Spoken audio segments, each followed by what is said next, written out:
नमस्कार। देश और दुनिया की तमाम फटाफट खबरों में आपका स्वागत है। खबरों के लिए आपसे निवेदन कि यदि आपने हमारे चैनल को सब्सक्राइब नहीं किया तो कृपया करके आपके अपने चैनल को सब्सक्राइब कर लें। आप सब्सक्राइब करते हैं तो हमें हिम्मत होती है सही और सच्ची खबरें आप तक पहुंचाने की। वरना मीडिया में किस तरह की खबरें आपको पेश की जाती है आपको बताने की आवश्यकता नहीं है।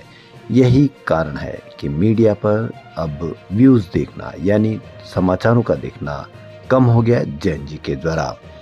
तो क्या है आज की वो बड़ी खबर। बिहार, मध्य प्रदेश और गुजरात की 3 विधानसभा सीटों पर हुए उपचुनाव में मध्य प्रदेश के दतिया में कांग्रेस, गुजरात के मंजलपुर में भाजपा जीत गई है। वहीं बिहार के बांकीपुर में जनसुराज पार्टी के फाउंडर प्रशांत किशोर 19,419 वोटों की बढ़त बनाए हुए हैं। 27वें राउंड की मतगणना तक प्रशांत को 59,213 वोट मिले हैं। वहीं भाजपा की नीरज कुमार को 39,794 वोट मिले। बांकीपुर सीट बिहार भाजपा अध्यक्ष नितिन नवीन की पारंपरिक सीट है। वह यहां से लगातार 5 बार विधायक रहे हैं। उनके राज्यसभा जाने के बाद इस सीट पर उपचुनाव कराया गया। एमपी के दतिया में कांग्रेस उम्मीदवार घनश्याम सिंह जीत गए। भाजपा ने यहां पूर्व गृह मंत्री नरोत्तम मिश्रा का टिकट काटकर आशुतोष तिवारी को उम्मीदवार बनाया था। आशुतोष नरोत्तम मिश्रा के पोलिंग बूथ पर भी नहीं जीत पाए। इससे आप अंदाजा लगा लीजिए क्या मीडिया पर कहीं पर भी ये कोई चर्चा की जा रही है कि भाजपा पिछड़ी या भाजपा उस सीट को हार गई जिस पर उनके राष्ट्रीय अध्यक्ष हैं। मीडिया पर बिल्कुल भी उम्मीद ना करें। भाजपा नेता ब्रजभूषण शरण सिंह को महिला पहलवानों से जुड़े यौन शोषण मामले में दिल्ली के राउज एवेन्यू कोर्ट ने बरी कर दिया। कोर्ट के फैसले के बाद पहलवान विनेश फोगाट और बजरंग पूनिया ने कहा, हमने उम्मीद नहीं छोड़ी है, हाईकोर्ट में फैसले को चुनौती देंगे। यौन शोषण का यह मामला जनवरी 2023 में सामने आया था। विनेश फोगाट, साक्षी मलिक समेत कई पहलवानों ने ब्रजभूषण के खिलाफ कार्रवाई की मांग करते हुए दिल्ली के जंतर मंतर पर धरना दिया था। ब्रजभूषण तब WFI प्रेसिडेंट थे।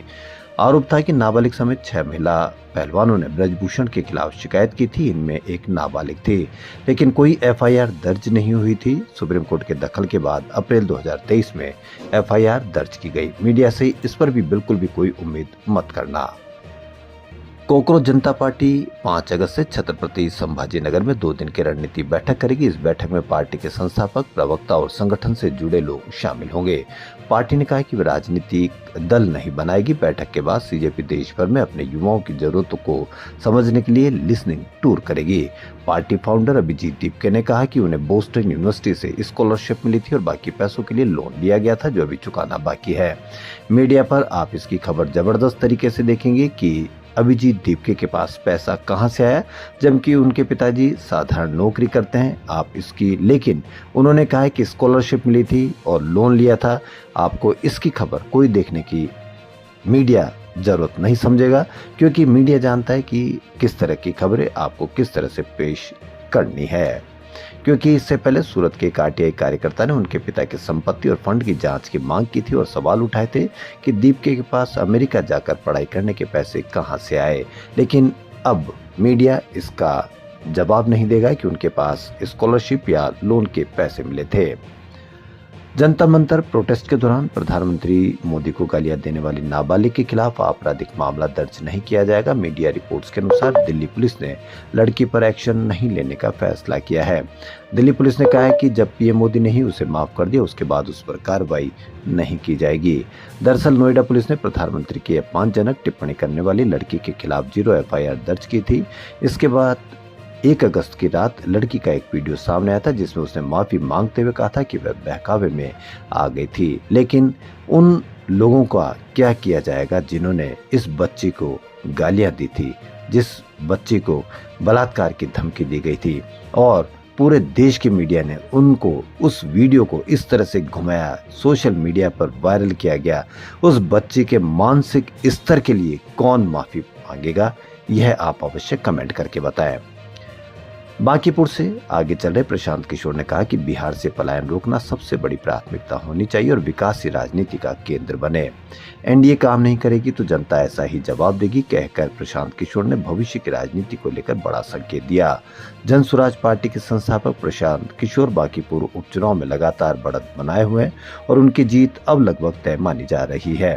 प्रशांत किशोर की जीत से जनसुराज पार्टी के समर्थक काफी उत्साहित है। इसी बीच प्रशांत किशोर खुद काउंटिंग सेंटर पर पहुंच गए हैं।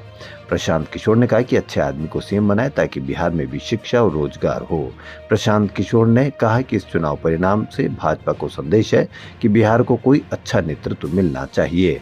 उन्होंने वोट नहीं दिया, उनका भरोसा जीतने के लिए काम करेंगे। बिहार ने भाजपा को संदेश दिया है कि अगर एनडीए काम नहीं करेगी तो ऐसा ही परिणाम देखने को मिलेगा।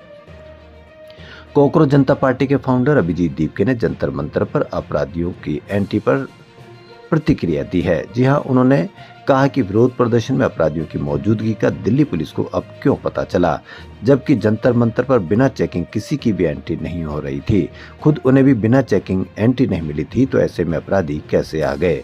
उन्होंने सवाल किया कि क्रिमिनल खुलेआम कैसे घूम सकते हैं। दिल्ली पुलिस के इस दावे का जिक्र करते हुए कि जंतर मंतर पर 2100 क्रिमिनल मौजूद थे। दीपक ने सवाल किया कि इन सभी को जंतर मंतर पर एंट्री कैसे मिल गई।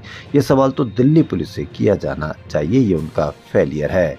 दीपके ने कहा कि कुछ लोग दावा कर रहे थे कि उनकी सरकार में कोई इस्तीफा नहीं होता। 12 साल तक कोई इस्तीफा नहीं दिया गया, लेकिन देश के युवाओं ने मंत्री को इस्तीफा देने पर मजबूर कर दिया। आम आदमी पार्टी के राष्ट्रीय संयोजक अरविंद केजरीवाल और दिल्ली के पूर्व मुख्यमंत्री E20 पेट्रोल के मुद्दे को लेकर लगातार केंद्र सरकार पर हमलावर है। इस बीच उन्होंने ऐलान किया कि इस मुद्दे के विरोध में जनता के पत्रों के साथ वो 4 अगस्त को यानी मंगलवार को प्रधानमंत्री आवास तक मार्च करेंगे। उन्होंने कहा कि वह दोपहर 12 बजे 100 लोगों के साथ आप मुख्यालय से पीएम आवास के लिए निकलेंगे। उन्होंने कहा कि हमें उम्मीद है कि पीएम मिलेंगे और हमारी बात सुनेंगे। जी हाँ, E20 पेट्रोल को लेकर यदि वह मार्च कर रहे हैं और आपको लगता है कि केजरीवाल अपने लिए कर रहे हैं, तो आप बिल्कुल उनका विरोध कर सकते हैं या उनके साथ शामिल नहीं हो सकते। लेकिन यदि लगता है कि E20 पेट्रोल से आप पर भी असर पड़ रहा है, तो आप अवश्य उनका साथ दीजिए। महिला पहलवानों से उत्पीड़न के मामले में बीजेपी के पूर्व सांसद ब्रजभूषण शरण सिंह को दिल्ली राउज एवेन्यू कोर्ट ने बरी कर दिया। भारतीय कुश्ती महासंघ के अध्यक्ष रह चुके ब्रजभूषण शरण सिंह के बरी होने पर विनेश फोगाट और कांग्रेस सांसद प्रियंका गांधी ने अपनी प्रतिक्रिया दी है। विनेश ने सोशल मीडिया पोस्ट पर कहा कि हमें सड़क पर उतरने और सत्ताधारी पार्टी के एक बाहुबली नेता के खिलाफ FIR दर्ज करवाने के लिए बहुत हिम्मत जुटानी पड़ी थी। वहीं कांग्रेस सांसद प्रियंका गांधी ने सरकार पर तंज कसा। उन्होंने कहा कि एक तरफ तो वे कहते हैं कि वे युवा पीढ़ी के साथ हैं, महिला सशक्तिकरण और महिला आरक्षण की बात करते हैं, और दूसरी तरफ ये हमारे सामने है। तो जो भी हमने खबरें दिखाई, आप उम्मीद करते हैं कि मीडिया पर इस पर बिल्कुल भी कोई चर्चा देखने को नहीं मिलेगी। देश और दुनिया की तमाम फटाफट खबरों में फिलहाल इतना ही। धन्यवाद।